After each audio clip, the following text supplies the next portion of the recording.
Tana Amen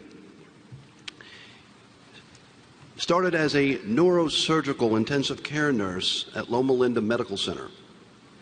And currently she teaches practical lifestyle applications at the Amen clinics, using food to heal the mind and the body. She's also an author and appears on PBS with teaching philosophies. I had the opportunity to share a couple moments with Tana. What I found out is she was like Bosley for hair. She's not only a student, but she was felt honored that she had the opportunity to speak here today. I found also that we have two things in common. I wear brown shoes, and she's a brown belt in Kempo Karate. I have a black belt, and she also has a black belt in Taekwondo. So it's interesting because what I asked is, how do you justify your life between a healthy lifestyle and healing the mind and the body? And she's going to explain to us how to heal the mind with food. So it's my honor to bring up Tana Amen. Thank you so much.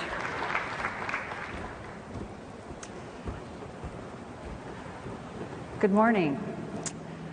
I was so honored when I got the invitation from A4M to come speak to you today, and I wondered what I was possibly going to teach all of you, since I'm usually out there. And I recently wrote a book that became a New York Times bestseller, which I was really excited about. And I really credit that to A4M, because it's what I learned here about nutrition that helped me do that. And so as I was wondering what I was going to teach all of you, I thought, the last thing I'm going to come here and try and do is teach any physicians about science.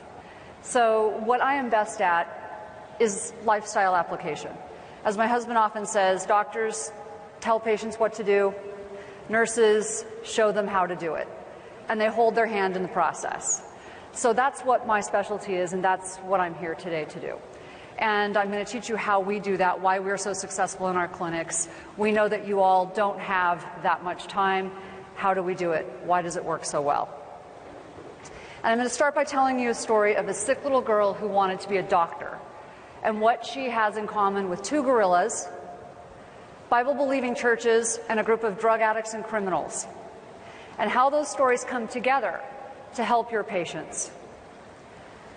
I was a sick little girl who wanted to be a doctor, and I grew up with a lot of trauma and drama. It was like there was a white tiger hiding around every corner, and you never knew when something bad was going to jump out and bite you. I still remember the day when I was 4 years old that my uncle was murdered in a drug deal gone horribly wrong. And I saw my mother and my grandmother fall to the floor sobbing in grief. And I used to soothe my anxiety as a latchkey kid when I was young with my best friends, the captain, the leprechaun, and a few others thrown in for good measure. But the poor quality food and the chronic stress in my home attacked my immune system. I was sick a lot. I became what you all know as a frequent flyer.